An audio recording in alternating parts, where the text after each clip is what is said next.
Councillor Taoiseach, I want to raise again with you today the savage increase in the cost of fertiliser. I did this before back in November 3rd last.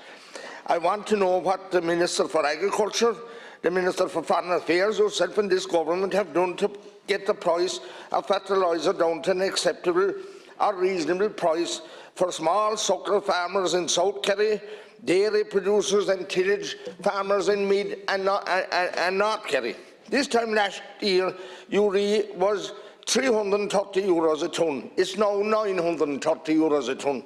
Nitrogen was €240, it's now €690. Pasture swat €350, now €700. 18612 is now €790. One farmer last year, his bill was €7,000. It will be €17,000 this year. Farmers will go broke and go broke fast, especially small farmers in Kerry. The main driver of the increased fertiliser costs in the EU and here is the massive increase in the natural gas prices due to the green agenda to decarbonise electricity generation, and also the EU policy to protect EU fertiliser producers by imposing levies on Russia and other countries supplying fertiliser into the EU. I'm calling on you, Taoiseach, to intervene with the EU and get these levies abolished. Last Wednesday, I attended the Agriculture Oireachtas Committee, and I and others asked Fabian Santini of the EU Agriculture Commission as to what could be done to help our farmers in Kerry and around the country. From his reply, we understand that each member state has been allowed to provide unique farmer support through relaxation of the state aid framework. This facility is only allowed up until June this year. At that meeting, the Green Party TD Brian Ledden outlined his pleasure at the increased cost of fertiliser. To force crippled farmers into organising farmers, are the Greens preventing you from helping the farmers? Taoiseach, if you can't alone do something about the fertiliser costs, in order to survive, farmers will have to increase the cost of their produce to the consumer, otherwise they will go bust. We all have been told recently that the cost of groceries to the housewife have gone up by €780 in the last year. This figure will go up by double or more in the coming year because of the farmers' increased cost of production. Are housewives and consumers prepared to pay the extra cost of food as a result of the Greens and this government badly thought out policies? This will also impact on the availability of fodder and increase the price of it. Farmers have been wrongly attacked and vilified by the Greens and many others in this chamber and outside of here, being blamed for everything. Even though they produce good, healthy food of the highest quality, while at the same time maintaining the highest environmental standards, abiding by all the department and European regulations. Thank you. Thank you, Deputy, for raising the issue. I just would point out that close to €10 billion in total between the European Union and the Exchequer funding will support over 120,000 farm families over the next Common Agricultural Policy period between 2023 and 2027. So Minister McConalogue has worked very hard on behalf of Irish farmers to get the best package possible in the context of the Common Agricultural Strategy over the next number of years. And in addition to that, close to €4.5 billion has been paid out to farmers since June of 2020 through various schemes, like the Basic Payment Scheme, ANC, GLOS and beef schemes. And average family farm income increased during 2020 and again in 2021 for the third year in a row, reflecting good output prices. However, you are correct, there is very significant concern on the cost side in 2022 for farmers in the context of what you've outlined, the price of fertiliser. The high price of natural gas, as you know, a key ingredient in fertiliser production, has caused very significant disruption in production in the international fertiliser industry. So again, this is a global problem and issue. Large increases in energy prices is a European-wide phenomenon.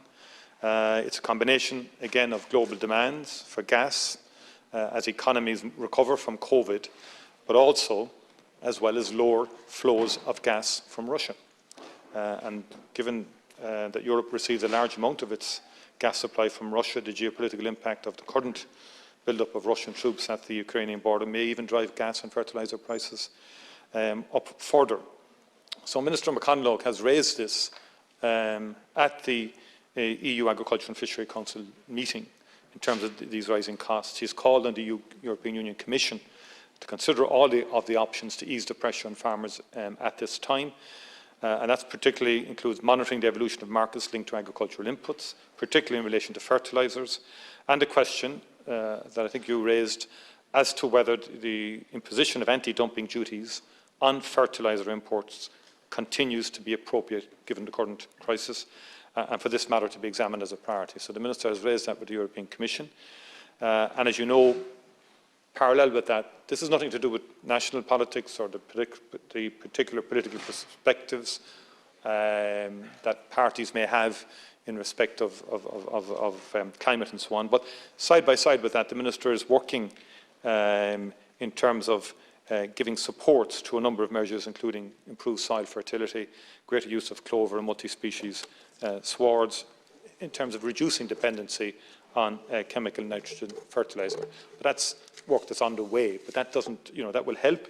But the bigger issue is to try and deal with the current crisis in gas price increases that's feeding into the fertiliser problem, and it is a very significant issue. And I know that the Minister has asked Teagasc, to develop a roadmap to assist farmers in the short term, as well as offering some long-term solutions as well. Danny Healy-Rae. Well, again, Taoiseach, thank you for your reply.